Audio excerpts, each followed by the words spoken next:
आज छुआछूत कहीं है? आप होटल में जाइए, एसी या नॉन एसी पूछता है, जाति नहीं पूछता, अब माल पूछा जाता है। तो फिर यूपी में 25 करोड़ आबादी में 12.5 लाख बच्चों को निःशुल्क शिक्षा की व्यवस्था क्यों नहीं हो रही है? चाहे वो सपा हो, बसपा हो, कांग्रेस हो, भाजपा हो, ये सरकार बनाने वाले लोग क्यों नहीं करते हैं इसको? ये तो विरोधियों की भाषा आप बोल रहे हैं। आपके मऊ में महेंद्र राजभर जी मुख्तार अंसारी के खिलाफ लड़े थे, तो पंडित जी थे। महेंद्र राजभर जी पंडित जी थे। लोकसभा का चुनाव महेंद्र राजभर जी लड़े थे, वो तो बाबू साहब थे नहीं। नहीं, लेकिन मैं मधुबन इस बार के नगर निकाय चुनाव की बात कर ले तो काफी दिनों से जयनाथ राजभर जी आपके पार्टी से जुड़े थे, काफी मेहनत किए थे, लेकिन उनको टिकट मिला नहीं। आपको पता नहीं, रेखा राजभर मार्टिनगंज, अजय राजभर जो जीता है आपके रत्सर। उत्तर प्रदेश में राजनीति की बात करें तो भाजपा के राष्ट्रीय अध्यक्ष ओम प्रकाश राजभर जी किसी परिचय के मोहताज नहीं है, खुद की पार्टी है, विधायक भी है। आने वाले चुनाव की बात करें तो क्या प्लान चल रही है भाजपा की? अभी जनता के बीच में हम अपना संगठन का काम कर रहे हैं। गठबंधन देखिए, जब चुनाव 3 महीना, 4 महीना, 2 महीना रह जाता तब गठबंधन हुए हैं। किसी गठबंधन पर अगर ध्यान बढ़ाइए तो इतने पहले नहीं गठबंधन होते हैं। पूर्वांचल की बात करें, पूर्वांचल के क्षेत्रों में आपका काफ़ी दबदबा रहता है, तो इस बार जो नगर निकाय के चुनाव बीते हैं, रिजल्ट कुछ अच्छा दिखा नहीं। क्यों? आप जहाँ से आते हैं कितना वोट से हारे? 400 कुछ वोट से हारे ना। आपके चितबड़ा गांव बलिया में मंत्री लोग हरवाई दिए, 387 वोट से जीत रहे थे, 3 पेटी आई और पेटी पे सील लगी है 462 वोट, सील टूटी, एक का वोटवे नहीं है। 309 वोट लगी है सील ऊपर, 309 वोट है, पेटी में वोटवे नहीं, सील टूटी है। 412 लगा हुआ है उसमें स्लिप, 412 वोट, और उसकी सील टूटी हुई है, एक वोटवे नहीं, और उसके बाद लाठीचार्ज मार के भगा दिए और 5वें नंबर वाले को जितवा दिए। आप रामपुर कारखाना का रिजल्ट देख लीजिए, रुद्रपुर का देखिए, आप ये मदनपुरा का उठा के देखिए, आप बस्ती चले जाइए, बस्ती में गणेशपुर का देखिए। 16 जगह हम नगर पंचायतों में दूसरे नंबर पे हैं। रसड़ हम जीते, सभासद का चुनाव जहाँ लड़े, पार्षद का चुनाव लड़े, नगर पालिका का चुनाव लड़े, तो मेयर का चुनाव हमने 6 जगहों पर लड़ा। कहीं 32,000, कहीं 28,000, कहीं 16,000, कहीं 15,000 इस तरह वोट मिले हैं। जो चीज़ें आप बोल रहे हैं तो ये तो आपके कहने का मतलब है कि आपको चुनाव हरवाया जा रहा है। भाई, कौन पार्टी किसी को जीतने देना चाहती है? हर पार्टी का प्रयास होता है कि हम उनको हरवाई दें। सत्ता का दुरुपयोग पिछली सरकारों ने भी किया, इस सरकार ने भी किया, कोई नया काम थोड़ा कर रहे हैं लोग, पहले से होता आ रहा है। आगामी चुनाव का अगर बात करें तो क्या है, फिर किसी के साथ जाने की तैयारी है या खुद अपने दम पर चुनाव मैदान में उतरने की कोशिश की जाएगी? हम अकेले अपने दम पर तैयारी करते हैं, जब टाइम आता है तो देखते हैं, फिर विचार करेंगे, बताएंगे। ओम प्रकाश राजभर के नाम पर पूर्वांचल के क्षेत्रों में लोग आवाज़ बुलंद करने के लिए रोडों पे उतर जाते हैं, लेकिन रीज़न क्या रहता है? परिणाम तो पक्ष में आता नहीं है।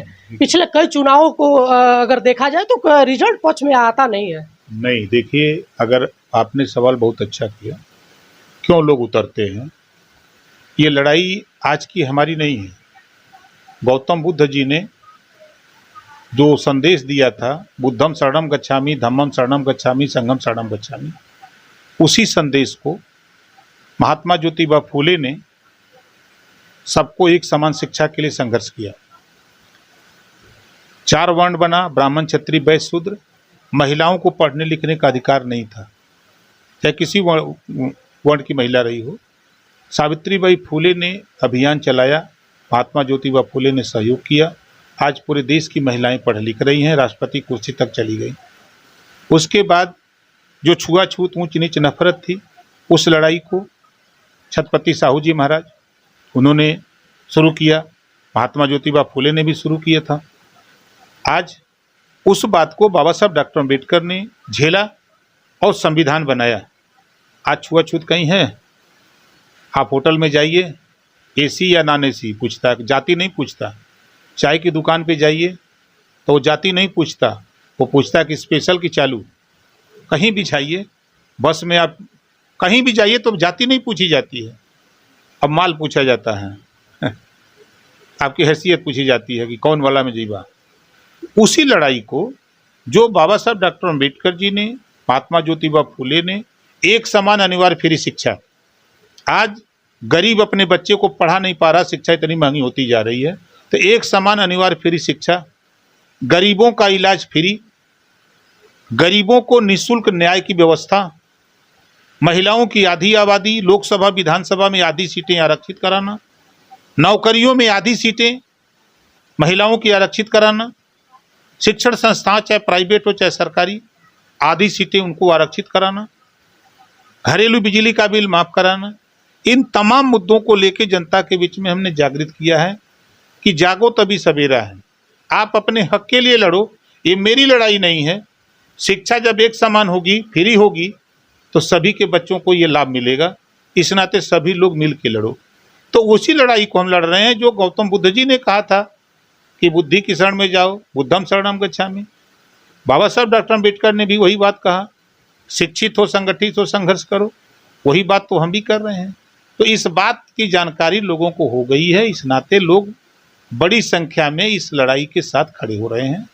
और आने वाला दिन देखिएगा, दिन दूना रात चौगुना, इस चीज़ को लोग पाने के लिए लड़ाई में संघर्ष पे कूदने वाले हैं। और नए लोग उनको एहसास कराते हैं कि जब तेलंगाना में 4 करोड़ आबादी में वहाँ की सरकार 1972 से 2023 में 500 केजी से पीजी तक कॉलेज खोल के बिना पैसे में निःशुल्क शिक्षा दे सकती है, तो फिर यूपी में 25 करोड़ आबादी में 12.5 लाख बच्चों को निःशुल्क शिक्षा की व्यवस्था क्यों नहीं हो रही है?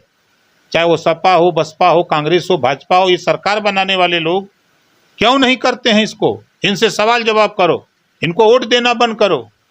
जब उनको समझाते हैं तो कहते नहीं नेता, ठीक बात है, ये होना चाहिए। आज 2 स्टेट है देश के, पंजाब और दिल्ली, 300 यूनिट बिजली फ्री है, तो फिर यूपी में क्यों नहीं? अटल जी ने भी कहा था कि गरीबों को अगर फ्री देना है तो न्याय, शिक्षा और स्वास्थ्य, ये 3 चीज़ें इनको फ्री दो। ये उनको एहसास कराते हैं, तो जब उनको एहसास होता है तो वो आंदोलन के लिए तैयार हो जाते हैं। एक लास्ट सवाल आपसे रहेगा, राजभरों की बात करें, जब से आपका राजनीति शुरुआत हुई तो राजभरों को आपने काफ़ी आगे लेकर आए, उनको लड़ना सिखाया, उनको अपने अधिकारों के प्रति जागना सिखाया। ये चीज़ लोग मानते हैं, लेकिन रीज़न क्या रहता है, जब चुनाव का समय आता है तो राजभरों को टिकट आपकी पार्टी नहीं देती है? ये तो विरोधियों की भाषा आप बोल रहे हैं। आपके बनमऊ में महेंद्र राजभर जी मुख्तार अंसारी के खिलाफ लड़े थे, तो पंडित जी थे। महेंद्र राजभर जी पंडित जी थे। लोकसभा का चुनाव महेंद्र राजभर जी लड़े थे, वो तो बाबू साहब थे नहीं।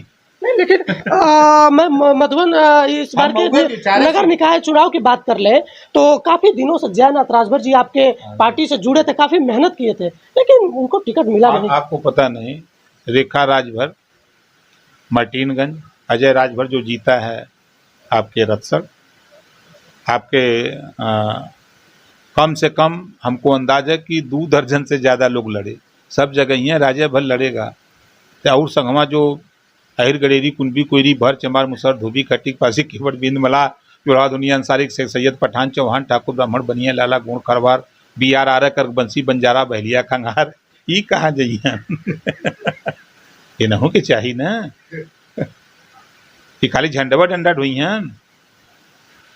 तो ये सभी सीटों पर एक ही जाति को कोई पार्टी नहीं लड़ाती।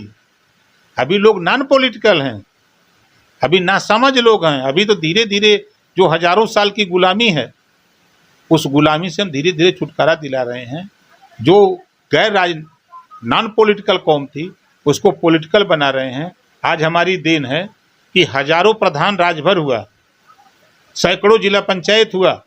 हमारी देन है कि चाहे भाजपा MLC बनावे, चाहे राज्यसभा बनावे, चाहे सपा MLA बनावे, वो भारतीय समाज पार्टी की देन है। भारतीय समाज पार्टी की देन है कि सुहेल देव ट्रेन चली, डाक टिकट सुहेल देव जी के नाम पे जारी हुआ। आज जो मूर्तियां लग रही है वो भारतीय समाज पार्टी की देन है। आज जय सुहेल देव का नाम लोग ले रहे हैं तो भारतीय समाज पार्टी की देन है। ये लोग भूल रहे हैं। आज आप लोगों के भी चैनल पे जब डिबेट बैठता है तो क्या बुलाया जाता है? राजभर जी। कल तक तो नहीं बुलाया जाता था। ये खिलवाड़ नहीं है। चलिए, लखनऊ से ये मेरा प्रयास कैसा रहा आप कमेंट बॉक्स में लिखकर ज़रूर बताइएगा। मैं अगले किसी वीडियो में फिर मिलूंगा, तब तक के लिए धन्यवाद।